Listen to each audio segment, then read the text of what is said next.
নমস্কার, অক্সিডাইজিং এবং reducing agent সম্পর্কে পড়াশোনা করব। প্রথম যে কম্পাউন্ডটা দেওয়া আছে লিথিয়াম অ্যালুমিনিয়াম হাইড দিলে কী হবে দেখতে হবে। একটা কার্বনে কতগুলো বন্ড আছে, এই বন্ড, এই বন্ড, এই বন্ড, যতগুলো বন্ড থাকে এই বন্ডটা কী বন্ড রয়েছে সিঙ্গেল বন্ডে। তো সিঙ্গেল বন্ডটাকে কী করে দিতাম আমরা, মনে করে দেখো, সিঙ্গেল বন্ডটাকে এইচ করে দিতাম। আর এটা হচ্ছে ডবল বন্ড, ডবল বন্ডে কী হতো, একটা এইচ একটা হতো ওইচ।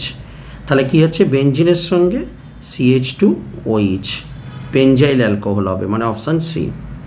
পরেরটা কপারকে 300 ডিগ্রিতে হিট করলে কী হবে, তখন কি হয়, ওইচটা যে কার্বনে রয়েছে সেই কার্বনে একটা হাইড্রোজেন ওইচ দ্বারা সাবস্টিটিউট হয়। তাহলে একটা হাইড্রোজেন পড়ে থাকে যেমন পড়ে থাকা, আর একটা হাইড্রোজেন কী হয়, ওইচ দিয়ে সাবস্টিটিউট হয়। তারপর কী হবে, এই বন্ডটা এখানে পড়বে, এটাকে বার করে দেবে। তার মানে কোন অপশানটা হচ্ছে অপশান বি। পরের কোশ্চেনটা বায়ার ভিলেজার অক্সিডেশন, এটা পার অ্যাসিড নেওয়া হয়েছে। পার অ্যাসিড নিলে এক্সট্রা যে অক্সিজেনটা রয়েছে সেই অক্সিজেনটা এখানে এসে ইন্ট্রোডিউসড হয়ে যায়। তাহলে এখানে এসে ইন্ট্রোডিউসড হয়ে গেলে অপশান সি। পরের কোশ্চেন, এই কোশ্চেনটা দেওয়া হয়েছে HiO4 কী হবে, এখান থেকে ব্রেক হবে, ব্রেক হয়ে কী হবে, এখানে সি ডবল বন্ড টো এইচ রয়েছে, আর একটা ব্রেক হয়েছে, তার মানে একটা ওইচ চলে আসবে, যেটা হলো ফর্মিক অ্যাসিড।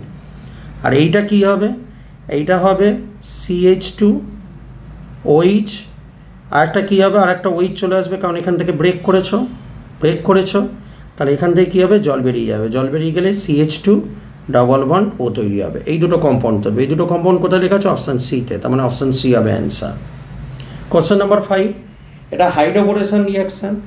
হাইড্রোবোরেশন রিয়াকশানে কী হতো না, এই যে কার্বনটা রয়েছে, লাস্ট যে কার্বনটা রয়েছে সেই কার্বনে কী হতো, দুটো OH গ্রুপ চলে আসতো, তাই তো।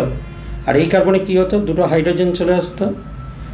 তারপরে কী হতো, এখান থেকে জল বেরিয়ে যেত, তাহলে CH3, এই কার্বনটা CH2, এটা C ডবল বন্ড আর H।